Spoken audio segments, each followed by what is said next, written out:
Cyprus, the counterintelligence podcast, hosted by IXN Solutions, the company you turn to for corporate counterintelligence expertise and creators of 351X. And we're live. Joe Sheridan, how's it going today? This is pretty awesome, Scott. Our first time doing a podcast together, just the two of us. I guess they trust us with the rest of the team now. Seems like a big time takeover here. We're taking the power back. All right, this is going to be a great one. Let's go.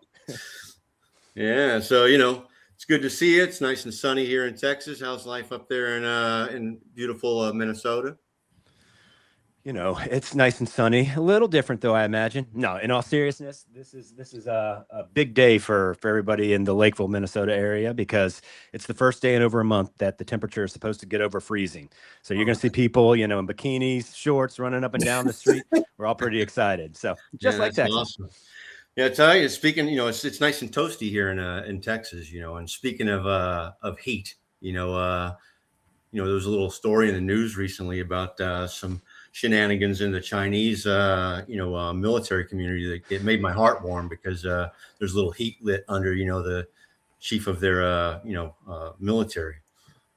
Yeah, I saw that. And, it's interesting because everybody kind of talks about how the one thing you get with a dictatorship is this very steady kind of government and rule of law, if you will, because you've got people there for the long term. But apparently that is no longer the case because what was the guy's name? You say it with so much more flair than me. General Zhang.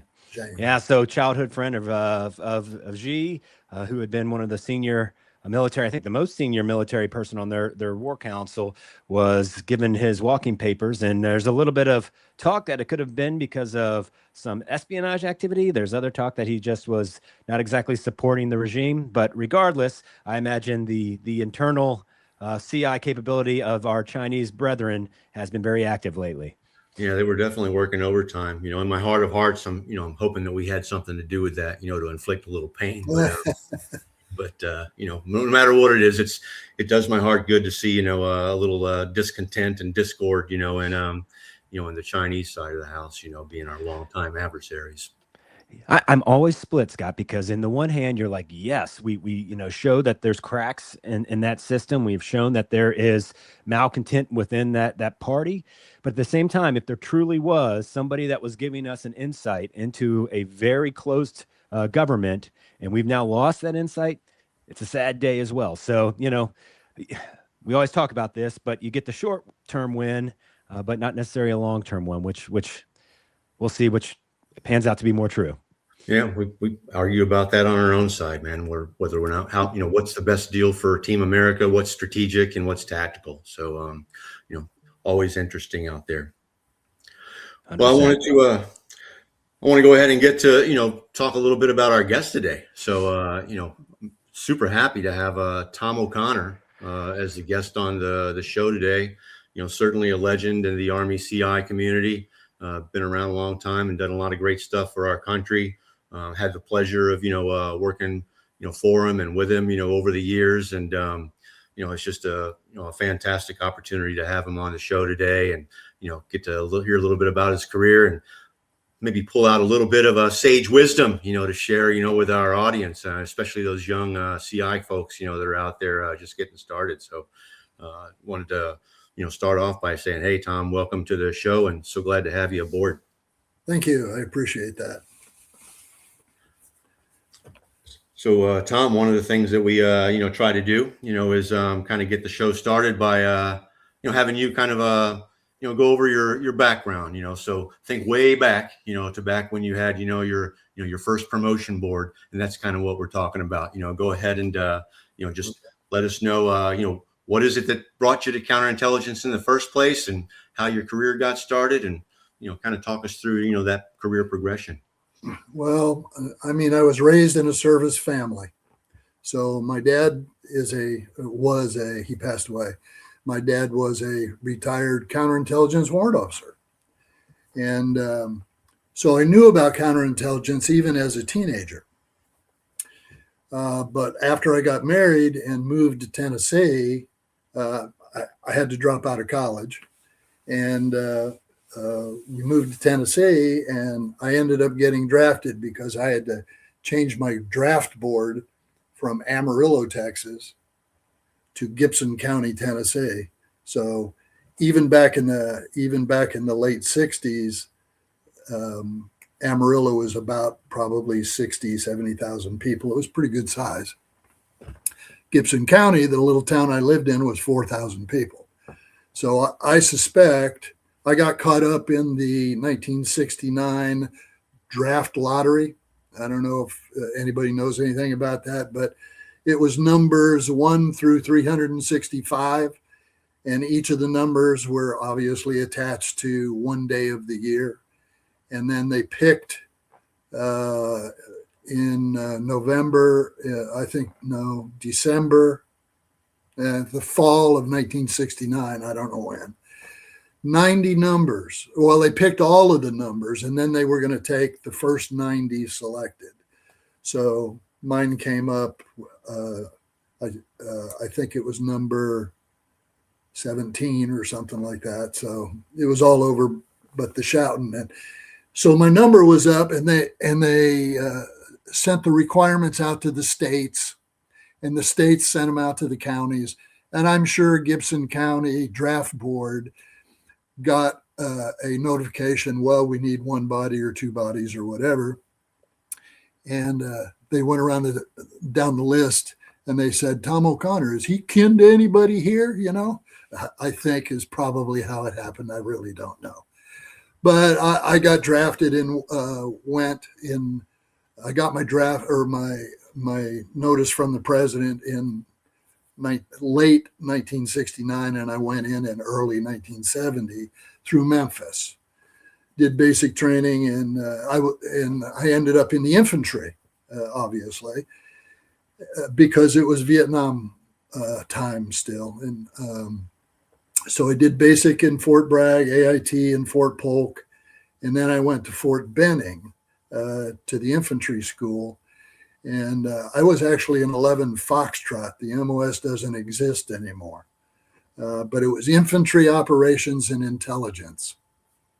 How I ended up in that, I don't know. But after I graduated from there, I went to Vietnam, and I spent a little over 11 months in Vietnam because of the drawdown. I was there in 70 and 71. And I came back out of there. I still had some time in the Army and went to Fort Hood. And I was assigned to 1st of the 52nd Mechanized Infantry. I was straight leg infantry. I walked everywhere I went. And so they made me a track commander on a 113 track. I didn't know nothing from nothing. And well, my dad was still active duty at the time in San Antonio at the old 112th MI group that was headquartered there. And my family and we would go down to San Antonio on the long weekends, the 3 and the 4 day weekends, to go down there. And my dad would take me into the 112th office, and I would talk with the CI guys and all that kind of stuff. And since I was raised in the military, I didn't have a problem with the military. I mean, the infantry wasn't my thing. I mean, I was a pretty good soldier, but I knew I wanted to do something else. And I think I had an idea that I wanted to stay in the military. So my wife and I talked about it, and we decided that, yeah, we'd give it a shot. Her dad was in the military as well. He was a Hawk missile guy up in Wildflecken, Germany.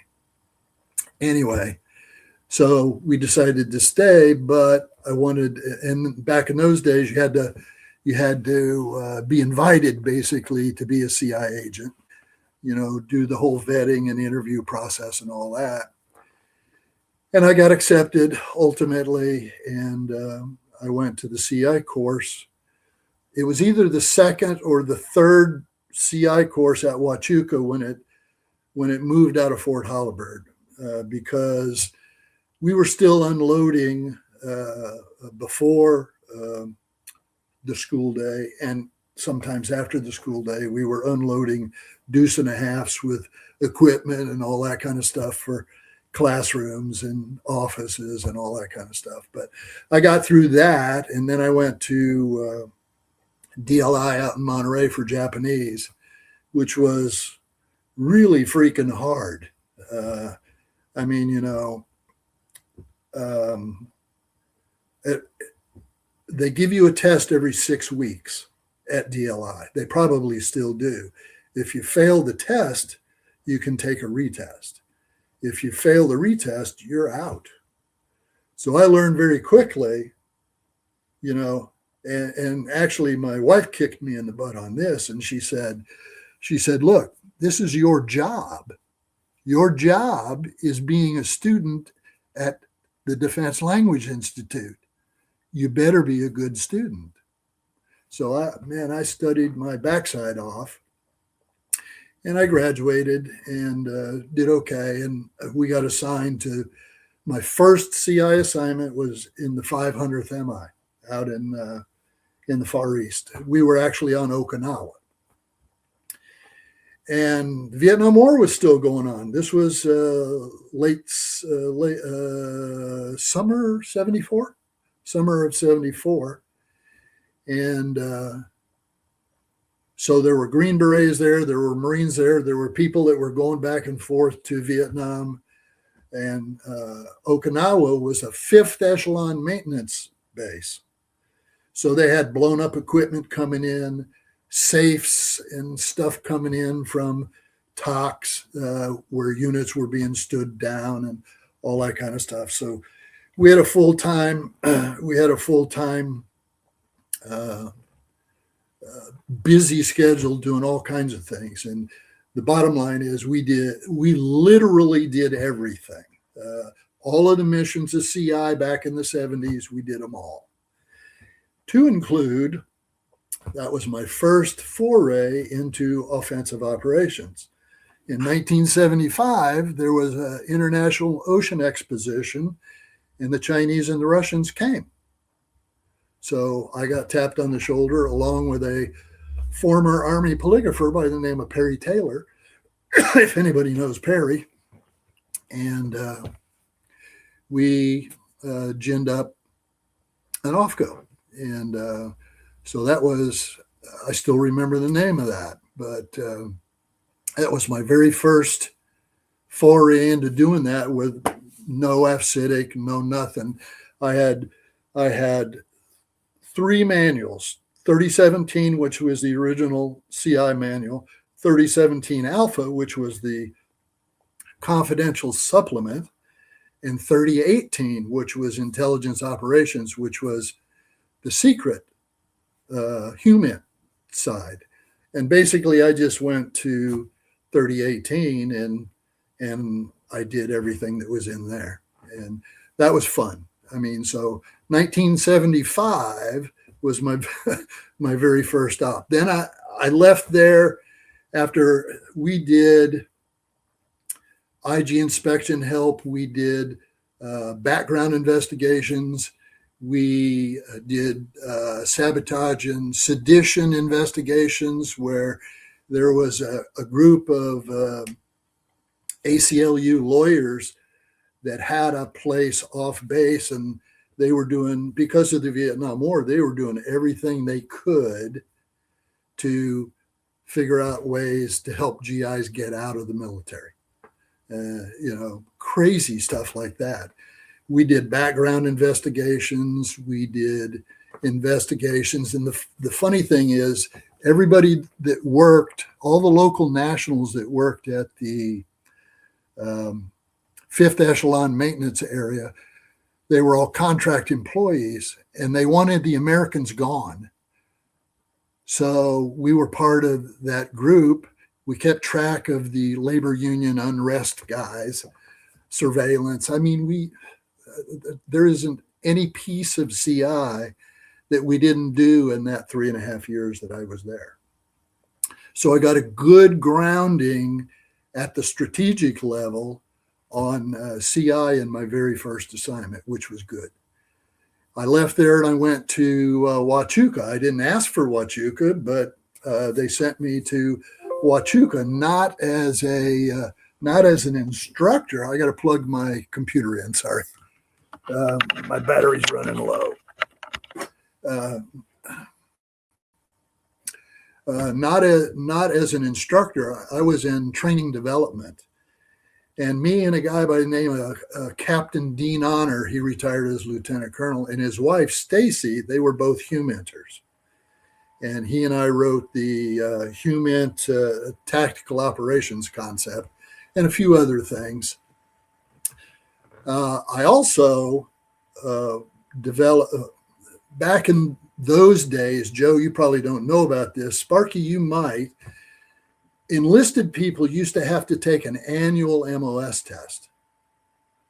And every year, if you didn't pass your test, you were gone.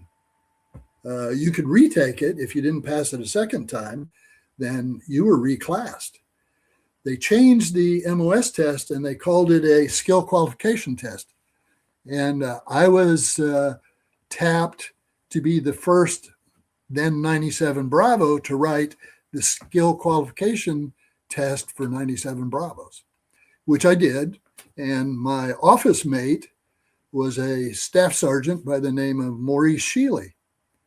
He was a 17 kilo battlefield radar guy. And he was writing the skill qualification test for battlefield radar. So that's where I got to know him. And he would give me his test and I would give him my test, and he would tell me what he thought was wrong with it, not knowing anything about CI. But we had some really good conversations, and I got him interested in that. And in that period of time, I knew I wanted to be a warrant officer. Why? Because my dad was a warrant officer, and I just figured that was the track I wanted to go. So back in those days, they didn't have warrant officer candidate school. It was a direct appointment. You applied, and you went before a promotion board of crusty old warrant officers, like an E5 would do, who wants to be an E6, and that's how you got promoted. So, but it was all controlled by the manpower documents. Were they short warrant officers? Were they short 97 Bravos? Was it a 100% fill MOS or whatever? So I waited, and so they had an opening. And so I put my application in, took 2 days leave, and spent 2 days writing my application and getting it into, back then, PERSCOM. And I got accepted. They approved it, and they gave me a date for this board. And I guess they liked what I said, and I ended up being directly appointed as a W1. And they sent me from there, within a few months, they sent me to another organization that doesn't exist anymore, but it was a joint organization called the Defense Investigative Service, DIS. It's now, I guess OPM does all the back, but basically it was a joint organization that did background investigations in the United States. And I was assigned to Hammond, Indiana, which is as far northwest in Indiana as you can go, Lake County. It might as well be a suburb of Chicago. So I spent 4 years there. And I was a W1, didn't know nothing from nothing about being an officer. There was no school, nothing. So I did background investigations, and most of the civilians didn't like the military guys because we're used to working 8 hours a day and doing as many leads as we can do just to get the job done. There was a matrix that was put out by the region that said, in order to be successful, you must do this many leads. Well, I greatly exceeded that, every month. And man, those civilians, they didn't like it, not even a little bit. So I ended up doing the 5, my territory was the 5 northwest counties of Indiana, plus the South Chicago suburbs, which included East Chicago Heights that I wouldn't drive through in the daytime today, and places like that. And when we went to those places, even back in those years, which was the late 70s, because I became a warrant officer in 77, we would take 2 agents, one to go in to the business or the school, and one to stay with the car so it wouldn't get stolen. That was funny. But after that, I went to Korea. I went to the 2nd Infantry Division. Not only did I go to the 2nd Infantry Division, but I went to the 3rd Brigade of the 2nd Infantry Division, which was up on the DMZ. And I met a young 2nd lieutenant there by the name of Charlie Olachea, dumbest 2nd lieutenant on the face of the planet. Nice guy, though. He and I clicked like peanut butter and jelly. And I mean, we're like brothers still to this day. Anyway, my first meeting with the brigade commander, Colonel Thomas Carney, who retired as a 3-star, and he was on the board of USAA for a bunch of years. But one of the things he said to me, he said, "Chief," he said, "your job is to make sure that 2nd Lieutenant Olachea leaves this unit alive." I said, "Yes, sir." So my job was to babysit Charlie and teach him a few things, and we became fast friends. And it was really, really a great assignment. I spent 3 or 4 days a week on the DMZ at either Guard Post Olette or Guard Post Collier. I was there in 84, I think it was 84, when President Reagan visited the DMZ. So 3 months prior to that visit, we were busy preparing for President Reagan to come. So what a lot of people don't know, and I'm sure it's long since unclassified. I don't know if either of you had any interest in or saw any of the footage when Reagan was up on the DMZ, but one of the things that was covered nationally was the morning, Sunday. It was a Sunday morning. He was at a church service with 1st and 31st Infantry. And he got up from there and he walked down a cordon of troops, not to the beast or whatever they called it back in those days, because it was there, but it wouldn't pull the hill to Guard Post Collier. It was too steep. So he actually went up to the guard post in a 9-passenger Chevy van. It's kind of funny, but anyway, but what people don't know is the evening before, the chief of the Secret Service in the J2 8th Army called us down to Saigon, and we went, and he said, "I'm just not comfortable with the president walking down a cordon of troops at Port Arms." So he ordered us to take all of the firing pins out of all of the M16s. So we spent the entire night in the arms room, me, the chief of the CID office, the 1st and 31st Battalion commander, and the sergeant major in the arms room, taking the firing pins out of the M16s.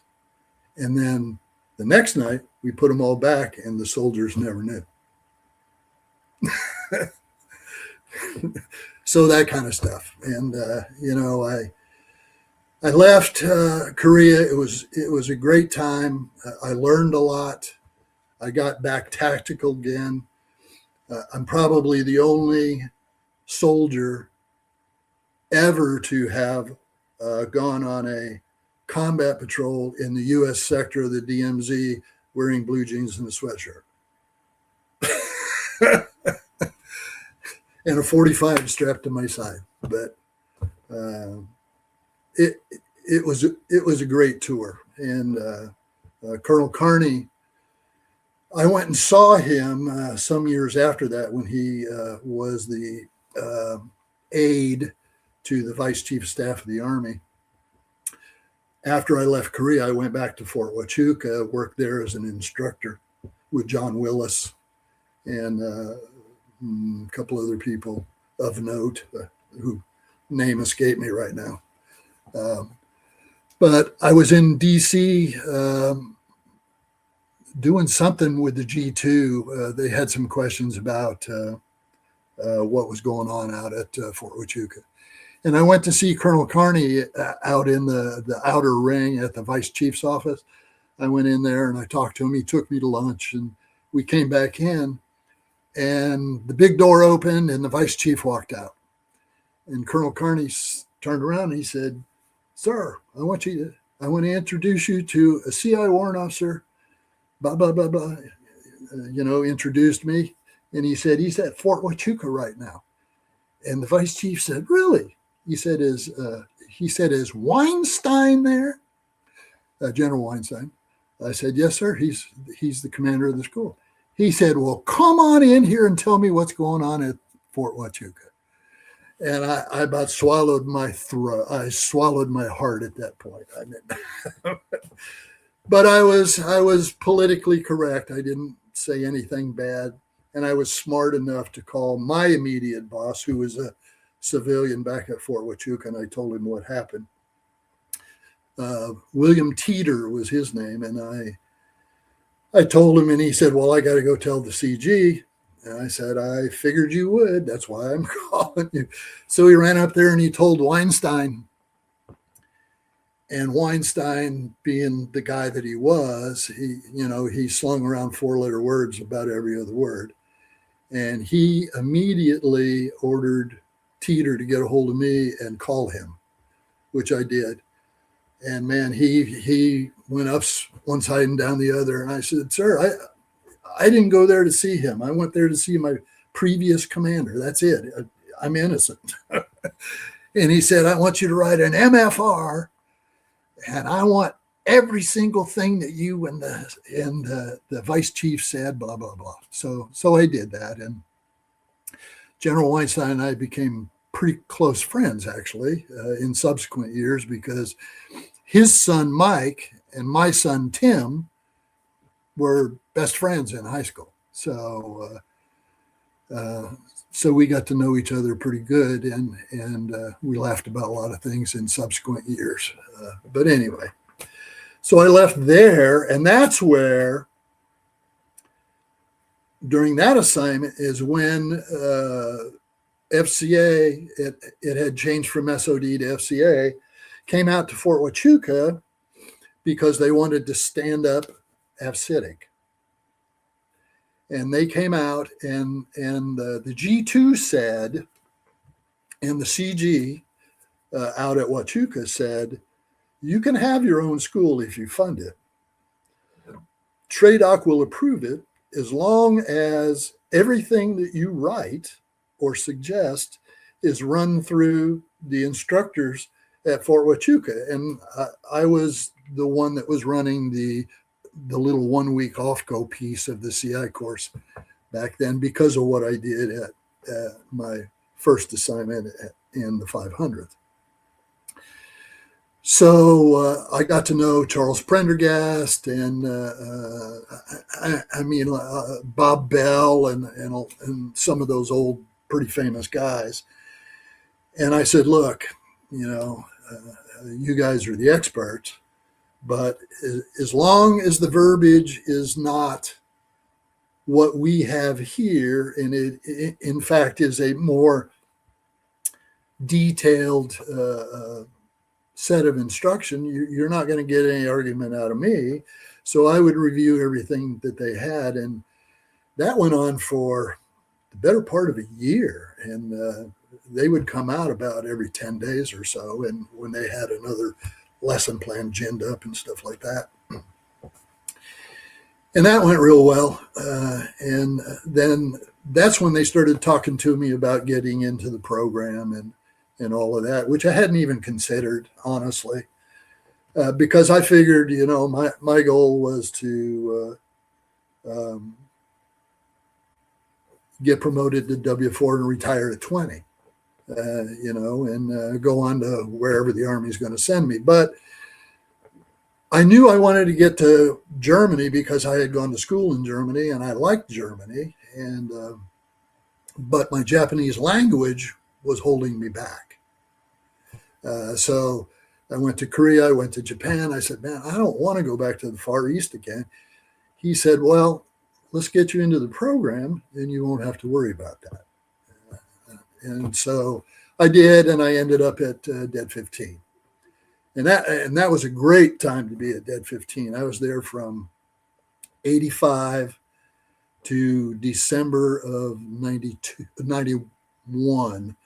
I think I can't remember if I left last day of December or right after first of the year to come back to San Antonio.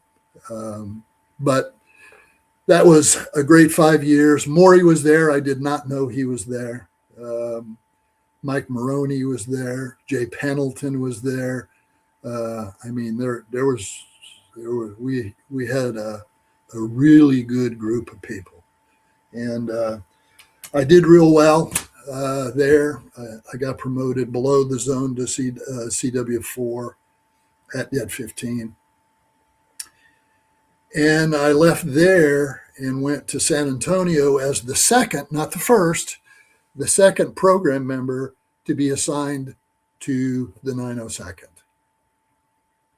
Jim Kane was the first in Redstone, and I was the second in San Antonio. And didn't really like it. Plus, there was kind of a palace coup going on in that sector where Stuteville, the commander, or the region commander, was actually in San Antonio. He was a major, not the brightest bulb in the chandelier. And he was definitely in the retirement track. I tried to help him. He didn't know anything about the program. He didn't know anything about me. He was afraid to talk to me. And he came in one day and he knocked on my door. I went, and he said, can I ask you something? I said, yes, sir. He said, is it okay if I ask you to get a haircut? And I said, I apologize. I was doing case officer stuff in Europe and we wore our hair a little longer because I was actually in uniform there. And I said, if you want me to get a haircut, I'll go get one right now.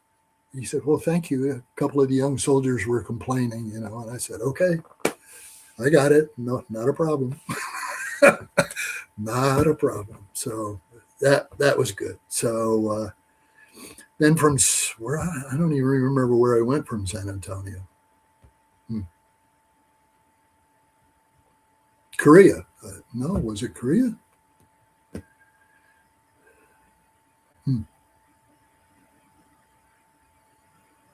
No, it was Fort Meade, because I went to San Antonio, and my intention was to stay there since I had gotten promoted to CW4 early as my last assignment, and we both liked Texas, and I thought, let's just retire here. But Pete Zay, did any of you guys know Pete Zay? Pete was the CI, the senior CI warrant at GSD. And he said, Tom, I want you to come up here. I said, Pete, I still have boxes from my PCS here that I haven't even unpacked yet. Haven't even been here 12 months. No, I don't want to come up there. And he said, well, I really need you up here. And I said, can you give me 6 more months? I can sell it at 18 months. But my wife will have a fit if I move her now. So he did, and he called me back, and we ended up here, and I've been here ever since.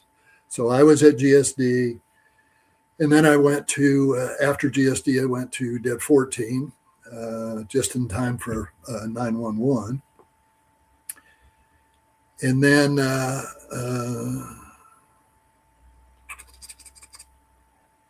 and that was it. I retired and became a MICEP. Didn't really intend on going to MICEP division, but because of my time, and they were pushing, I don't even remember, I think Awancio, might have been Awancio was the MICEP chief at the time. And he said, John told me, he said, Tom, he said, you're perfect for this job. He said, you have the personnel management and training and PCS and budgets and all that kind of stuff experience. You need to come to MICEP division. No, Mark Wilson was the chief. It was, John had already gone. Mark Wilson was the chief. And Mark worked when I was on Hercules, when I was Hercules team chief. Mark was one of my guys. And he was a 14. And I was 13. And he said, Tom, we're upgrading the positions here because everything's getting bigger. You know, GSD is going to be bigger. Training section is going to be bigger. Recruiting is going to be bigger because we have all these colonels. Because of Canasta Player, everybody wants what we do. And, you know, and the coal incident, you know, and all that was going on at the time. Anyway, so I ended up at MICEP division, and I got promoted to 14. And then Mark decided, and the chief position was in to be upgraded to 15. And I said, Mark, you're a shoe-in for that. He said, don't tell anybody. He said, but I'm not going to take it. I'm going to assign myself to White Sands. I said, are you kidding me? You don't want to be a 15? He said, no, I don't want to do this job. So I said, well, if you're not going to apply for it, I am. So I think I was a 14 for less than a year. And I applied and did the board in the G1 and Mark DuPont sat on the board. And Mark and I ended up being good friends, but anyway, I wasn't real pleased with him and some of his verbiage that he would put in his qualified legal approvals, you know. But anyway, I ended up obviously getting that, and it was probably the hardest job I ever did. Not physically hard, but mentally exhausting. But I learned very quickly, without a whole lot of mentorship from anybody else that had previously had the job. I learned out very quickly that you can't make everybody happy. It's impossible. Half of the people are mad and the other people are happy. But the trick is that every 3 to 5 years, those two piles change places.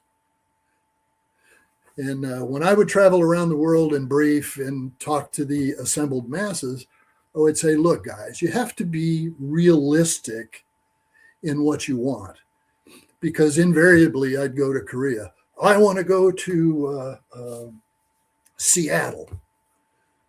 And you go to Italy. I want to go to Colorado Springs. Well, at the time, there was one MICEP position in Seattle and 2 MICEP positions in Colorado Springs, if I remember right. And I said, it's a pretty long line. I said, you'd be much better off going to Fort Gordon, where they have dozens and dozens and dozens of slots and a really good mission, or, you know, somewhere else. I said, but anyway, the managing of the people and the hours were really long. I would go in at 6 a.m. to talk to Europe. And then my wife, who was constantly mad at me because I would take phone calls at home at 10 o'clock at night, talking to Japan and Korea. So it was never ending, but I really liked the job. I liked and my philosophy was real simple. And I've told this to Scott. I said, look, take care of the people and the people will take care of the program. So I might not be able to make you happy today, but you got my word that I'll make you happy on your next assignment. And that was the hardest thing. That and fielding every 06 on the face of the planet who wanted to throw spears at my chest every day because I didn't do this or I didn't do that, or I promised I'd get them this, and it's been 4 months and that person's not on station yet. I mean, it was never ending. But and my directions to all of the HR people were pretty straightforward. And I would say, if the regulation does not specifically say we cannot do something, then we're going to do it. If it comes right out and says you will not, then we won't. But if there's any wiggle room in there, we will, because we're going to take care of the people. And that was my philosophy. And I actually spent a long time at my subdivision, way longer than I should have. But I knew I wasn't going anywhere else. Jerry Turnbow tried to get me to go to the 650th. And I kind of wanted to go, but my wife has always had medical problems, and I figured that would be a no-go. And we were hooked in at the time to Walter Reed and all that stuff back then. And now we're not anymore. Now that I'm retired, we're all, all civilian stuff. But I don't regret anything that I did. My infantry time wasn't the most fun, but I didn't really have a huge problem with the infantry. Didn't like getting shot at much. But all in all, there's not much in my career that I would change. And that's kind of however long I was talking, summary of what I did in my career. Man, that's a great story, Tom. What a journey. That's amazing. Yeah. So, I certainly have a few questions. I know Joe does too, that, sure. Came up along the way. And I'm going to start by, sort of rewinding the clock all the way back, to your initial CI assignment. Sure. In Okinawa, where you had, just kind of you ran the full gamut of, right. All the different types of CI activities, that there are out there, sans, all of the specialized training and whatnot that people are afforded, these days before they go into those different types of missions. And clearly you had success because it launched, a very successful and long, career. But I'm interested, having been in that seat, where you're, kind of doing full spectrum, CI all the way across the board, and then kind of comparing, that experience to, what you've experienced later in your career, where people kind of, sort of were focused in on kind of a niche, right? I know that, I remember when I first, kind of got into the strategic CI side of the house, I wanted to do investigations. I thought that was the panacea, that, that's really what I thought of when I thought of CI. And the folks that were guiding my career at that time, I wonder who they might've been, said, no, that's not what you're going to do. We want you to do, this ops stuff, right? And kind of focused me in that direction. So I guess what is your thoughts on the compare and contrast between a kind of a focused, specialty, versus, doing the full spectrum mission like you've had the experience doing for your initial CI strategy? Well, my experience, one, I did learn this from several different people. Be a voracious reader, periodicals, watch the news, read and reread constantly Army regulations, policies, field manuals. Go through your notes. Do that constantly. I think I had a more rounded view of counterintelligence and what it was and what it was able to do, because I had done all of the parts and pieces of it before. The people that have a heart, I used to tell this to some of the MICEPs. They would come to me and they would go, Mr. O'Connor, I'm still a GS-13. I can't get promoted. And I said, well, let me see your resume. And they'd show me the resume and I'd go, special agent office X, Y, or Z. Next one, special agent X, same job over and over again.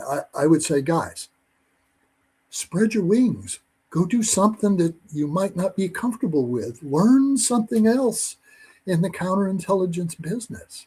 I mean, it's great that you like being there. It's great that you like being a field special agent, but you got to do something else if you want to get ahead.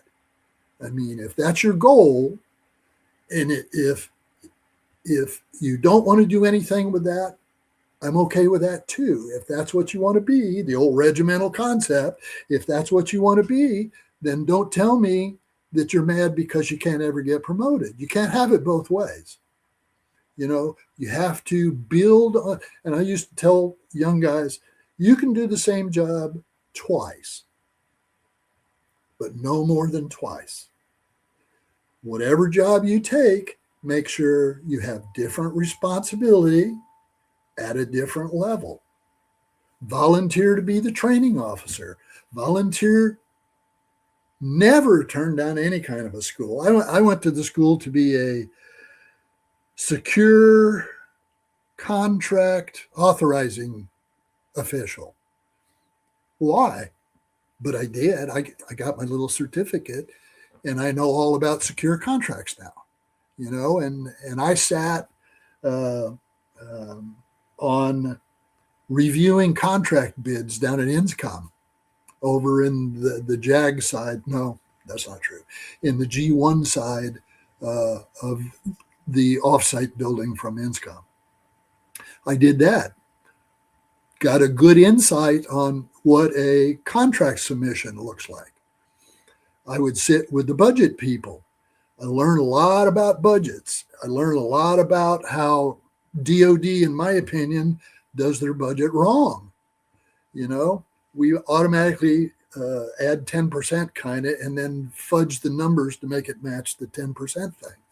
But the thing that really gets me is, and I learned this from Colonel Carney in the 3rd Brigade of the 2nd Infantry Division. He considered me, even though I was part of the G2 at 2ID headquarters at Camp Casey, he considered me as part of his primary staff. He was really a good guy. I learned a lot about budgets from there. And he would sit around and he said, the Army has this philosophy. It's called management to budget. You tell the Army what you need. They give you, hopefully, what you ask for, and then you spend what you got.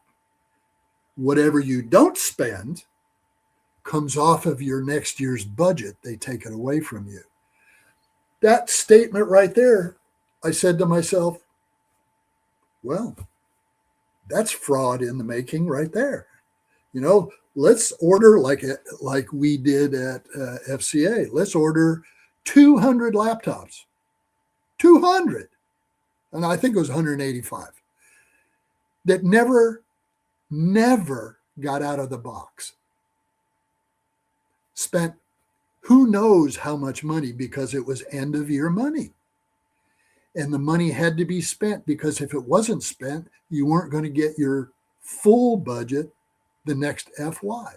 To me, that's insane. The Army ought to be giving people a damn unit citation for coming in under budget. But they don't.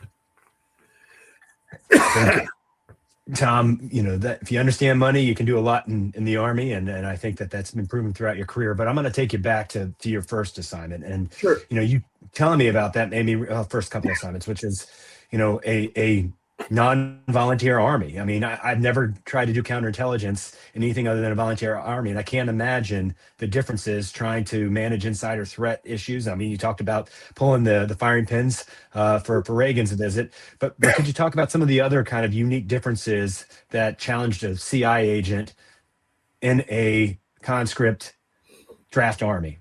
Yeah, absolutely.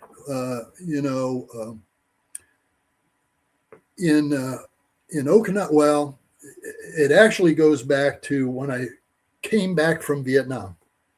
I went to Fort Hood as an infantryman, and I was a young E5, and my wife and I were young. We were in our early 20s back then, and we would go to the NCO club at night on a Friday night or a Saturday night. Invariably, every single Friday night or Saturday night, there would be gunfire in the club, because 75 to 80% of the soldiers at Fort Hood had returned from their assignment to Vietnam as a 2-year draftee. So everybody, 80% of the people there had less than 6 months to do in the Army, and they didn't give a shit about anything. Excuse my language. They just didn't care. Now, go forward a couple of years as a CI person on Okinawa, there was still draftees that were serving overseas in Okinawa. And we were doing sabotage investigations, especially those that did, wanted out of the Army and wanted out of the Army now. These lawyers would say, well, go do this and go do that, and they'll throw you out. And, we did a lot of those. And it was actually all that stuff, not that we specifically did, but it was that stuff that started the 38013, which was initially called the 1 June letter. 1 June 1975. Every MI soldier in the Army got it was called the 1 June, collection and storage of information on non-DoD affiliated civilians and entities. And we had to quit investigating the lawyers because of that 1 June letter, which was 38013, wasn't our mission. And my wife's getting me a glass of water. Thank you. Anyway, so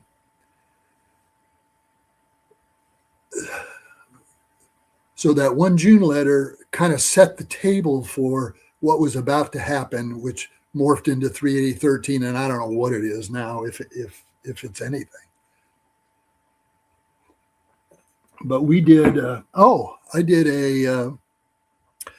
a sabotage investigation on a Navy ship. There was a place on Okinawa called White Beach. It was on the opposite side of the island that the Army was on, and it was up a little bit. The NIS agents back then were all deployed to Vietnam, and there was somebody had thrown a wrench into some piece of equipment in the engine room, and basically the engine was dead in the water. So their G2 equivalent contacted the commander of USRJ, who contacted the commander of the 500th. Anyway, it all came down to us, and I got elected to go to White Beach, and it was anchored, I don't know, quarter of a mile, half a mile offshore out there. And I spent 2 nights out there interviewing people on the boat. They treated me like I was a king. It was great. I wrote up my reports, and I said, well, I mean, I don't have any proof, but I think that guy did it. And I I turned it all in. I don't know what ever happened about that. So we got to do that kind of stuff. And I think I mentioned to you the labor union thing. So as the Army started drawing down, we kept track of the instigators in the labor union. And then so USRJ went to and basically gave pink slips to a bunch of local nationals. And they said, well, we don't want to lose our jobs. We want all you Army guys off the island, but we don't want to lose our jobs. Well, you can't have it both ways, So we would do surveillance on those guys, and we would take photos, when they were having little group meetings. So, and then we would go down to the Japanese police, and they would identify them, who they were, and all that kind of stuff. It was pretty interesting. But what's different, back to your original question, I'm sorry I got off track. What's different is I think the better CI agents are those that have done as much of the CI missions as possible, as opposed to those that have focused in on just a niche.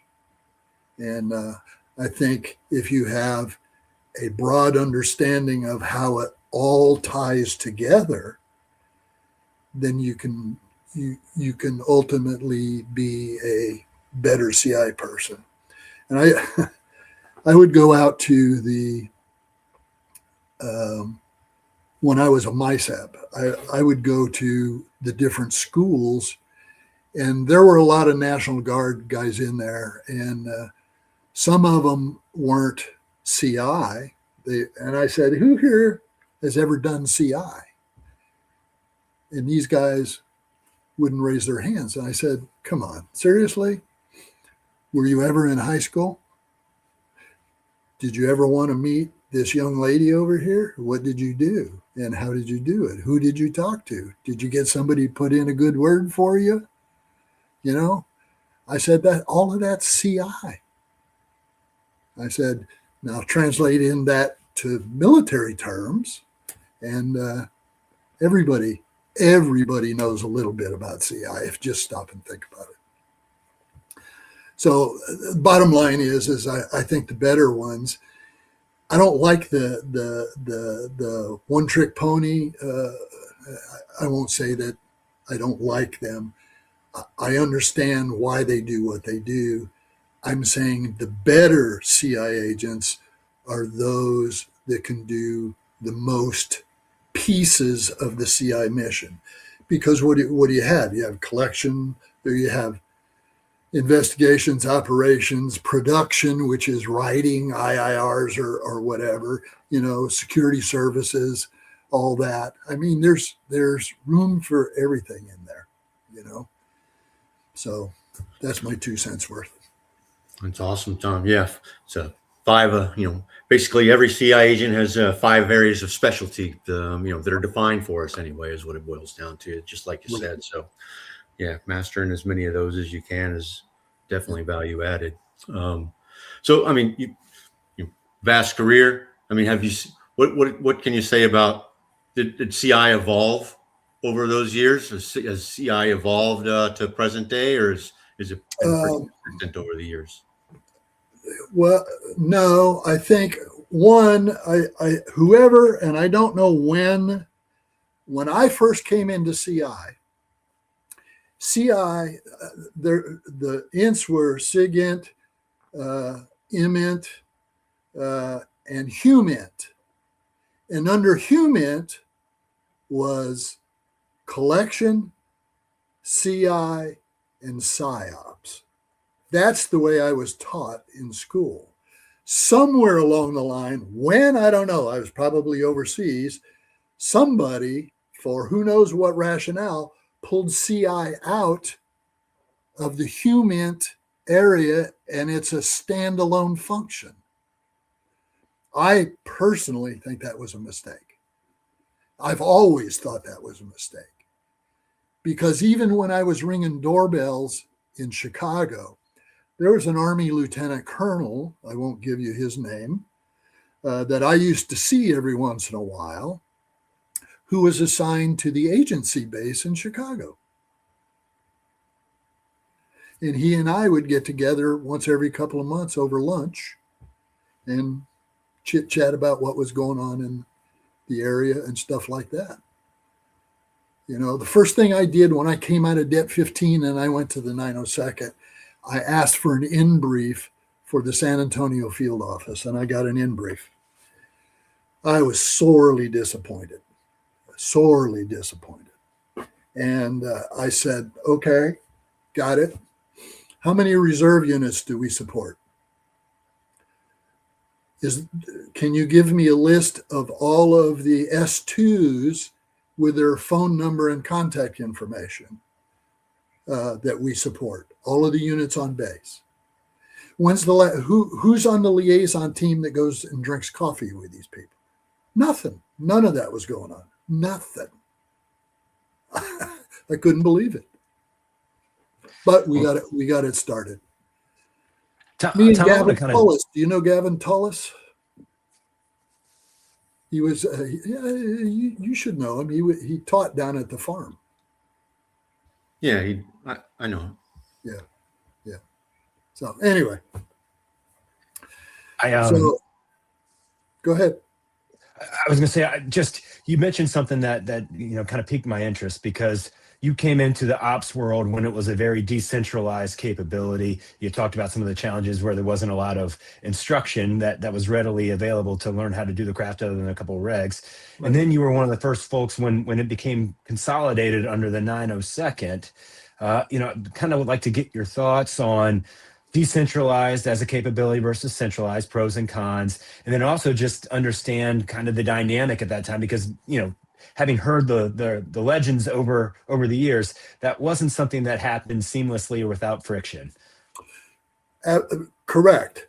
And the problem was then there was no standard. Okay.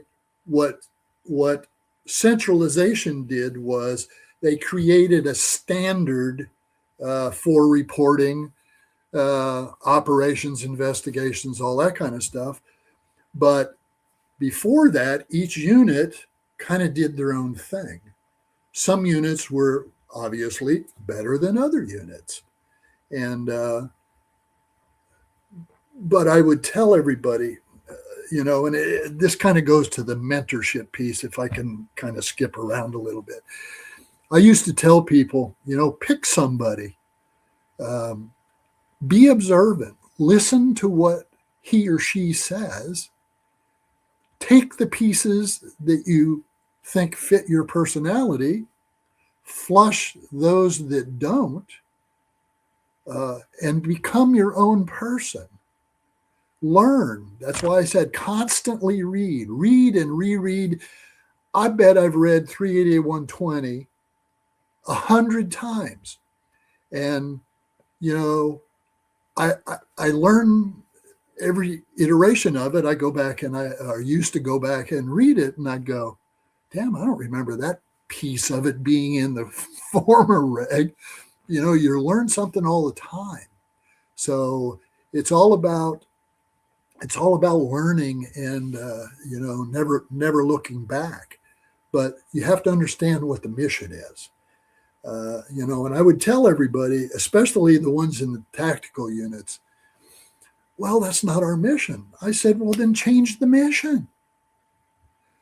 You got an op plan, rewrite your CI annex to your op plan, present it to the G2. See if he or she buys off on it. I mean, don't just sit back and not do anything. Well, it's not my mission. Well, then make it your mission. If there's actually a mission to do and a threat, and you see it, and there's a possibility that threat is going to harm your AOR, then it's your responsibility to rewrite that CI annex.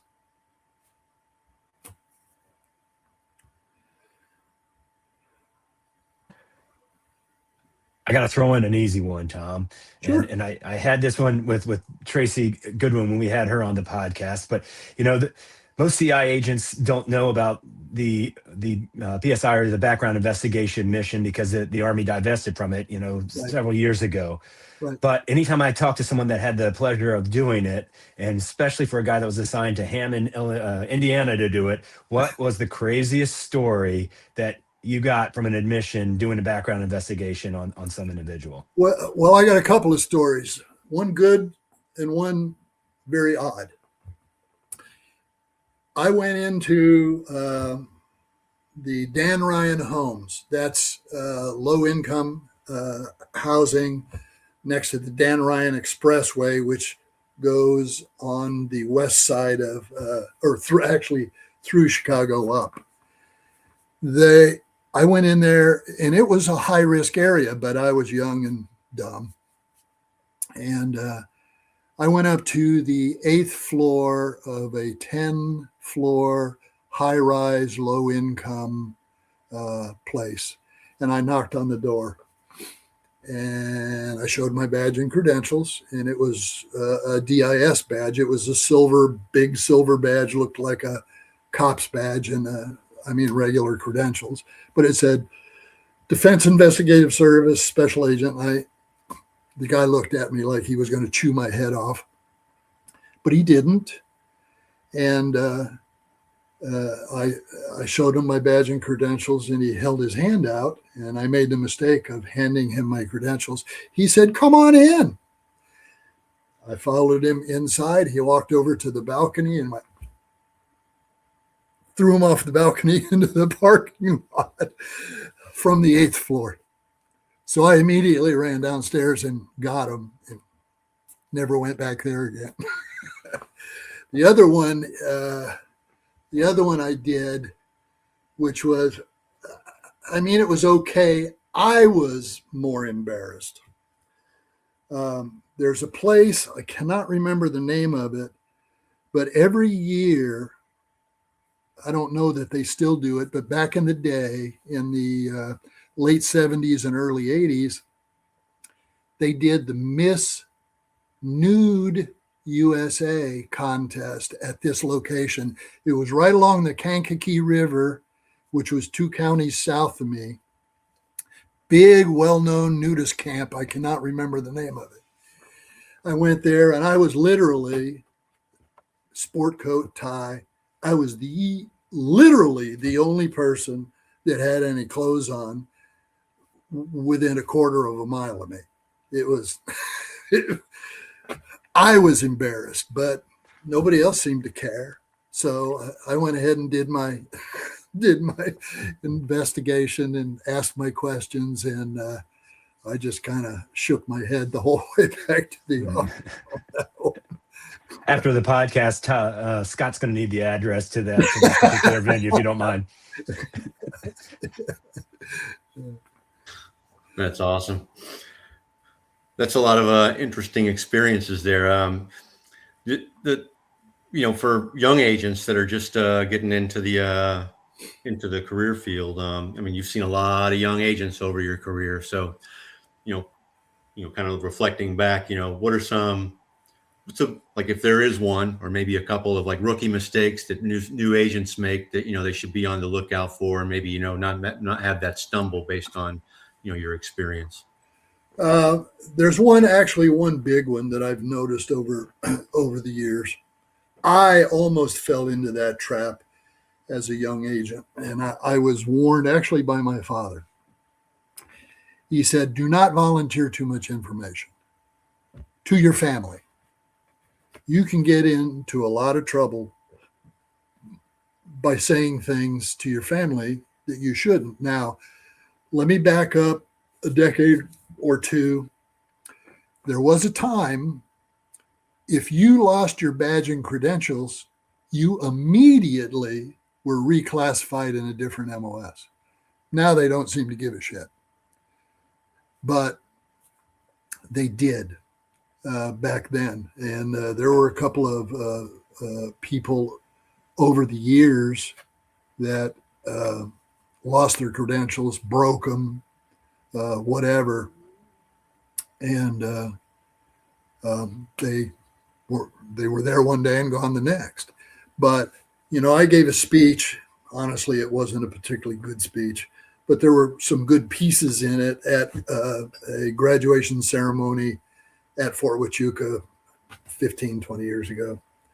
My dad was in the audience, so I made the mistake of recognizing my dad in the audience, and then I lost my composure for some reason or other. I don't know why. He was way into his 80s at the time, and I never was able to regain my composure. But one of the things that I said where I did regain my composure was, be careful what you tell your family. You have a very high security clearance, and in some circles, it's a golden ticket. Guard it like it's one of your brand new babies. Don't make the mistake of saying something that you're going to regret, that the least little thing could compromise something. I remember the entire time I was in Europe, I never, not one time, ever told my wife where I was going. She never knew. Sometimes I would say, well, I'm going north. And sometimes I would say I'm going north when I was really going south. I just didn't do it. Only because at the very famous Det 15 Christmas parties, way too much information was being thrown around out there. And there were wives. As a matter of fact, Colonel Larry Adele, I don't know if any of you knew him, he was not a program member. He was the commander at one of my commanders at Det 15. He finally said, after one of the Christmas parties, he said, I got to get the wives into the conference room. So he actually got all of the wives into the conference room for everybody that was in Det 15. And it was literally standing room only. And he made them all sign a secrecy affirmation. And he gave them a confidential briefing. And then he basically threatened them with an immediate PCS if they breathed a word about who we were or what we did, because there was too much information that was being spread around out there. This guy would say that, and then this guy would add on to it. And, it's the old kids trick where you whisper into somebody's ear and you tell the secret and gets over here, and it doesn't have anything that even resembles truth anymore. But I told him in my speech, I said, please guard your security clearance because you can lose it very quickly. And that's the biggest thing biggest faux pas that I noticed. And then I would also say, be mindful of the position that you have. When I was at FCA, I used to tell everybody, I said, when you go to Fort Leavenworth, they don't, or even a more obscure one like Picatinny Arsenal or someplace like that, be mindful that you're on their territory. Yes, we have a big mission. Yes, we fly a lot. Yes, we get a lot of free upgrades to include rental cars. Do not show up at an MI office driving a Lincoln Continental. Do not be that stupid. It's just not kosher. Just don't do it. And I said, use them to your advantage. I used to go up to, when I was in Europe, I went up to the Fulda area a lot. The very first time I went into that office, I would sit down and, I would talk to them. I wouldn't tell them what I was doing. I said, we're just we're just looking at, operational opportunities in the area. And then I change the subject. I say, what's a good restaurant around here? Where do all the Americans like to eat at? And they, oh yeah, here's 5 of the best ones, and that's where everybody goes. Well, that's my list of places to not go. When I'm working, and you can do that kind of stuff. You just have to be smart and understand what is the difference between your mission and their mission. Don't step on their mission, but don't tell them what you're doing either, and be polite. And that's it. To me, it was all pretty simple stuff. I think that's sage counsel, Tom. And unfortunately, we're doing you a disservice trying to cover 5 impressive decades of service in an hour, but we are getting close to time, and I'm sure people still have a lot of questions for you. So if you don't mind, how can folks get a hold of you if they have additional questions that they want to ask you? Probably the easiest way is to just email me, because it comes to my phone. I think, Scott, you have my email address, right? I'm happy you can provide the MSN.com one. I'm probably the only person on the planet that still uses MSN, but it works for me. So yeah, I mean, they can email me and I'll be happy to answer them. Well, we'll make sure that we get that in the notes when we publish this. Okay. Tom, it's absolute stellar getting to see you again and getting to learn some things that even though we had many years together, I learned some things. So really appreciate you taking the time with us today and really kind of paying it forward, because experienced so much history there that I truly enjoy these opportunities more than I can tell you. So thank you. You're very welcome. Scott, it was great seeing you. Scott, I guess. Yeah, absolutely, Tom. It's so great to catch up. It's been way too long, and we got to do it again. Not in this environment, but definitely need to stay in touch, because you certainly are one who was a mentor to me and helped shape my career in more ways than you know. So thank you very much for taking the time to be on the show with us today. All right, you're welcome. Thank you, guys. So as our little way out of this thing, there's a couple of things that we want to highlight. Joe, you want to give a little plug for some of the stuff that our listeners that are fans of counterintelligence can do beyond just listening to this podcast? Absolutely. If you're a fan of good counterintelligence, I'd tell you to first stop at IXNSolutions.com, where you can get any kind of counterintelligence support, whether it's training, services, or technical solutions for your insider threat and enterprise risk intelligence problem sets.